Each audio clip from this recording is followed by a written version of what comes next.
Thank you very much for that, Rachel. And I think it's also terrific that the conference opens with a student opening the conference. The launch later on, the students of Boston College will be launching Julian Campbell's book. And I'd like to see the participation not only of academics and the general public, but a strong participation of students in the program today, which is fantastic. Indeed, I'm even teaching a whole semester, a course which lasts for the whole semester on Bloody Sunday. So we've got a serious investment in commemorating these events and thinking them over and looking at them. My talk today, when I thought about it, I thought I would add for the first time ever in a talk that I've given an epigram, a motto. And if I'd add an epigram to this talk, I'd use one which might be familiar to some of you. History does not repeat itself, but it rhymes. I assume you all know who said that. Who said that? Not bad. Who is it attributed to? Heaney, interesting enough. Anybody else? Often to Mark Twain, by the way. Apocryphal. I have not found any trace. I actually looked through that one. I think the earliest time it was mentioned is in the 1970s, attributed to Mark Twain. So it's one of these kind of rhymes which are going around, or these kind of sayings which are going around, but a deep wisdom in itself as we try to relate between different events. And I'd like to provide a wider context to Bloody Sunday, but I'd also like to point out that events don't just rhyme necessarily, but people connect them. There's agency involved as we relate different events to each other. In that sense, maybe I should start even, there was a classic case in Irish history. 100 years ago, just under 100 years ago, during the Irish Civil War, Eamon de Valera famously gave a speech in Ennis, County Clare, in O'Connell Square, there in front of the O'Connell Monument. And during the speech, Eamon de Valera was arrested. He was put in jail for a year. This is by the Irish Free State. It was during the Civil War. And when he came out of jail, a year later, he went straight back to Ennis on the anniversary of the speech. And he began his words by saying, as I was saying before I was interrupted, and continued the speech. So we see the kind of events chiming with themselves. And I was remembered this story, I was thinking of this story a while ago, exactly when I heard about the 50th anniversary of Bloody Sunday in Derry. Because among the organizers of that fatal civil rights march were two civil rights activists. This picture, by the way, is not from the march itself. It's from a couple of years earlier, but both were there among the organizers. Both Bernadette Devlin McCalskey afterwards, and Eamon McCann. And as Bernadette was speaking, she was interrupted by the gunfire of Bloody Sunday. Both of them are heavily invested in the memory of Bloody Sunday, in contesting the official narratives which were put out by the British authorities. In consequence of Bloody Sunday, Bernadette Devlin famously in challenging the Secretary for Northern Ireland in the House of Commons the following day, Reginald Maudlin, and Eamon McCann was continuously trying to bring out the stories of the families for years. So I was thinking how appropriate it was that both of them attended the 50th anniversary a couple of weeks ago in Derry. Here we see them both. And these are pictures taken by my colleague, Rob Savage. And both of them gave talks at Free Derry Corner, the same spot where they would have been 50 years earlier. So here they are, speaking at the events, Bernadette on top and Eamon below. And I'd like you to hear a segment from Eamon McCann's talk. I was going to read it out, but Rob kindly photographed it with his telephone. And rather than me describing what he says, this I've learned maybe from Julianne, the importance of letting people say things in their own words, right? Just listening to people.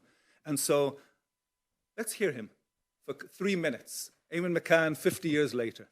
Now, I'm proud to get on that platform too. And the Reverend McCaughey and Lord Fenner Brockway and Ivan Cooper and others are on this platform. They're waiting for a meeting. I was walking from where the high flats used to be over towards here, passing by about 50 yards from where I am now. And I heard Bernadette beginning to speak. She was to be the first speaker. I heard that soprano, Tyrone, accented, sing-song voice beginning to speak, and people began to hurry to reach the platform. And she was interrupted by the bullets of the parachute regiment. And I'm delighted that it's been around for long enough to hear her come back and finish her speech 50 years later.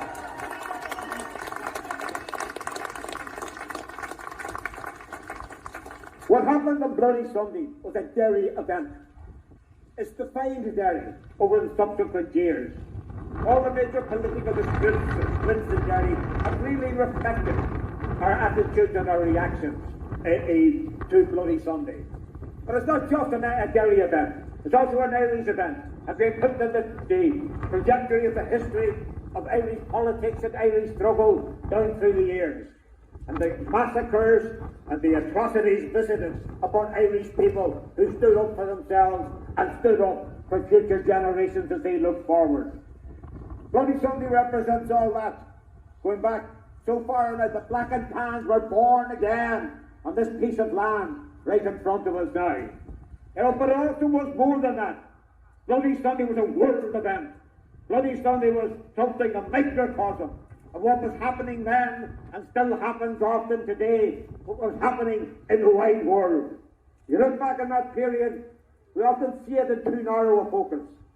But actually, when you look at Bloody Sunday, begin to study it, this was an issue for America, for Asia, for the whole of Europe. This was the period of the Vietnam War, the period in which anti-war demonstrators, civil rights demonstrators, were shot dead in the United States, not just here.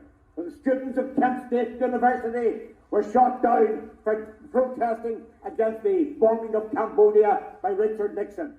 Nixon went on television and said they were bombs for standing for peace and for freedom in the United States at that time. But they are remembered. They are remembered. And hardly anybody anymore can remember anything good or anything at all about the Nixon regime. And Alison Krauss, Geoffrey Miller, Marianne Schroeder, William Knox Shire. Those are the names of the 4 students cut down by the Ohio National Guard, sent there to a university campus by the Nixon administration. I think now their names are still spoken of with honour and pride around the world. And here today in Derry, it's very specific, so it's very appropriate that we remember them too. So even McCann may have lost his famous locks of hair, but he's not lost any of the vigour and the radicalism that he had 50 years ago and over all these years. And I think it's interesting how he sees this event on its various kind of circles of memory. You see these kind of spheres of memory. On the one hand, it's a local event with great meaning to the community, but it also has considerable significance to all of Ireland and to Irish history. And at the same time, he also sees it as a global event. These different layers of memory. It's interesting even how he lists the names. In the same way that names are remembered of Bloody Sunday of the Dead, he can list the names of those who were shot at Kent State in Ohio in that famous event of protest against the Vietnam War and the invasion of Cambodia. And he went on later in the speech, we don't have the footage for that, but I heard from Rob, he went on to mention also the lesser remembered event, and that's interesting in itself, of the shootings at Jackson State University in Mississippi. I have to wonder here why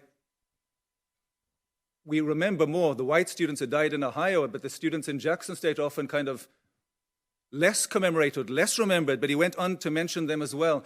And this should make us think perhaps of these wider connections as Bloody Sunday relates to other events in which there was some kind of civilian protest and authorities reacted with excessive violence, opening fire on protesters in different contexts. Now, we heard yesterday from the Consul General of Britain, Peter Abbott, which is quite interesting, how this, of course, relates to Boston itself, to Boston history, when he talked about the Boston Massacre of the 5th of March, 1770. And there are many other events which, when we put them together, we can see them falling within this kind of larger pattern, an historical pattern, and some of them are quite well known and famous, and they're landmark events in various historical narratives, whether it's the famous Peterloo Massacre outside Manchester following the Napoleonic Wars, when a protest of workers was dispersed by dragoons, and a good number of people were killed on the day. 18 dead, 400 to 700 injured. So we're talking about big numbers indeed. In colonial contexts, the famous Jallianwala Bagh massacre, commonly known in English as Amritsar, in which soldiers, interestingly enough, under an Irish commander, opened fire on Indian protesters, killing in the hundreds. This is disputed even today, the numbers that were killed there. The numbers I've seen range from 379 to above 1,500. So we're talking about huge numbers. Or another famous event, South Africa, the protests against apartheid in Sharpeville, what was then called Transvaal, now called Gauteng, in which protesters protesting in front of a police station, the police opened fire, again killing a mass amount of people. I think there's 249 people listed among the casualties.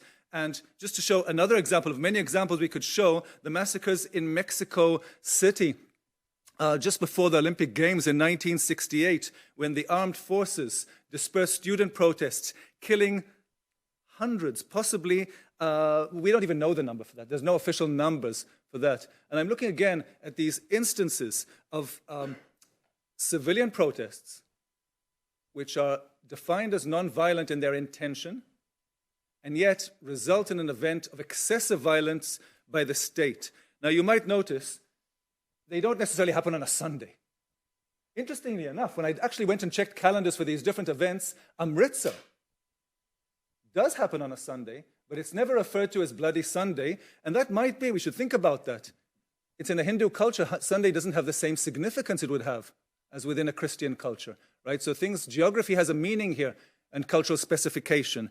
So Amritsar could have become a Bloody Sunday, but that's not the way it was remembered. And of course, these events keep recurring. It's part of constantly the way protests, often protests which are staged as non-violent protests, lead to excessive violence by the state in the way the state overreacts to what they see as a provocation. We all witnessed this in the last couple of years in the context of the Black Lives Matter protest. Here we see the kind of the iconic image of Aisha Evans in Baton Rouge protesting police, and this kind of excessive, no people were killed, thank God, at this particular protest. We can see the kind of this excess, this similarity, this asymmetry, if we wish, of these heavily armed troops against a woman just standing there protesting non-violently. And if we look specifically at Bloody Sunday, well, if I were to do what students are told not to do, but I think they should always do, is look it up in Wikipedia. Wikipedia has this remarkable function of disambiguation. You take a term and you can see where else it appears. Wikicommons does this very, very well. So if we look at the disambiguation of Bloody Sunday, we'll find a long list of events which are recognized in different cultures and different locations as Bloody Sundays. So there's Bloody Sunday in Derry, in Northern Ireland, in 1972, but that's part of a long, long chain of various events which have been known as Bloody Sunday. Some of them remarkably significant and important historically, perhaps famously within Russian culture, Soviet culture in particular, the Bloody Sunday of 1905, 22nd of January 1905, Kravovye Voskresenia, in which, led by a priest, Father Gapon, protesters walked up in St. Petersburg to the Winter Palace and troops opened fire on them. Numbers have been given up to 4,000 dead at that event. That became an iconic event in the lead up to the Russian Revolution of 1917. If we'd like to take another iconic Bloody Sunday, of course, over here in the United States, we cannot not think about Bloody Sunday in Selma, Alabama, the famous march across the Edmund Pettus Bridge in Selma, Alabama, as protesters went to register their votes and were stopped by police and dispersed violently with excessive violence in scenes that the whole world watched and was shocked. Now, I'll add to that and say there were other events which relate specifically to Ireland. In fact, the very first date which is recognized as a Bloody Sunday, the event in 1887 in Trafalgar Square in London, was a workers' protest, a labor protest, but had an Irish connection. Many among the organizers were Irish people in London. Part of the protest was specifically designated to protest coercion in Ireland. George Bernard Shaw commented on it extensively afterwards. It was a significant event in socialist history in London. So that was an event with an Irish context in 1887. those who know Irish history, and there's a few Irish historians in the room here, and lots of, I assume, aficionados and those interested in Irish history will probably know that Irish history has a number of events which have been labeled in different contexts. Bloody Sunday. Labour history again, 1913 in Dublin, Jim Larkin, a big protest which was dispersed with excessive violence, or even the sectarian riots during the War of Independence in Belfast, but the most famous Bloody Sunday prior to Derry 1972 would be Bloody Sunday 1920, when in retaliation to the assassination of intelligence officers and a policeman, auxiliary forces went into Croke Park and opened fire on those attending a Gaelic match, a Gaelic sports match, and another iconic event, which is Bloody Sunday. Now I'm thinking about all of these different events, and is there a common pattern here? Can we put them together? How do they relate to each other? And it's not just myself thinking. Already at the end of the day, and you'll see this dramatized, I think, in Paul Greengrass's movie this afternoon. You'll see how the organizers themselves, Eamon McCann, didn't wait 50 years. Already after Bloody Sunday, he commented on the events of Bloody Sunday and said, this is our Amritsar. This is our Sharpeville. The connections are being made. It's not just for historians to make later. It's in people's imagination already then. And if we think about the significance specifically of these various events which are happening, and specifically even events which have this name, Bloody Sunday, with the extra, I'd say, additional aura added to it, of happening on a holy day, often with people who had attended church, as in Selma, Alabama, and then walked to this event, where ministers and priests are involved in this protest, and that doesn't protect the crowd in any way. Again, all of these things relate to Bloody Sunday in different ways. So to kind of wrap this together, what does this relate to? What can memory studies, the field that I work on, how can that shed some light on these kind of issues? Well, one term worth considering is a term which is very big in memory studies in recent years. Margot would know it, Margot Shea, who works with memory studies. Michael Rothberg, an interesting scholar, had this book a few years ago called Multidirectional Memory. In this book, he looked at the great memories of our time on a universal scale. One, the Holocaust, how people look at the memory of the Holocaust and its wider messages in different cultures. And the other, the memory of decolonization. And he juxtaposed the two interplay with each other in different contexts. The two are not separate things. This is one memory and that's another memory, but in various contexts they are juxtaposed. So it's interesting to look at Bloody Sunday and its memory juxtaposed to other memories of other similar events, and how the two in a way fortify each other. Another term, I'm just throwing in terms as ideas to think about. This is a short talk just to kind of give us context for other papers we're going to hear later in the day. Another term is a term that I like to use in my own studies of memory, and I call it pre-memory. An argument I've been making repeatedly in all of my work, repeatedly almost ad nauseum I'd say, would be that history, we like to think that there's history and immediately afterwards memory begins. After history, begin remembering the event. But I would argue that a memory of an event often begins before the event itself. As the event is happening, the people at the event already have in their minds memories of previous events. As people are looking at this event and observing it and trying to understand what happened and reporting on it, there's other events in their background which they can relate to and shed meaning on it. So there's a pre-memory to Bloody Sunday of other Bloody Sundays and other similar events which are working in people's minds as they try to make sense of these events. And one last term, perhaps, to add some context to, and this is the great German scholar of memory, Astrid Erl, who writes about remediation. Remediation is what maintains a memory. Many events happen. Few of them are remembered, and few are remembered on the same scale. What's important here is the fact that memory is mediated, so it becomes not just a personal memory, but a communal memory, a societal memory, sometimes we call it a collective memory, through mediation, through the press, through media in different forms. But remediation is how the story is told again and again in various forms and is kept alive. So if we think for a minute, just to put together things we're going to see over today, Bloody Sunday, perhaps more than any other Bloody Sunday, perhaps more than all these other events, has been remediated. It's been remediated in the pictures and the reportage for the time, including the iconic image of Father Daly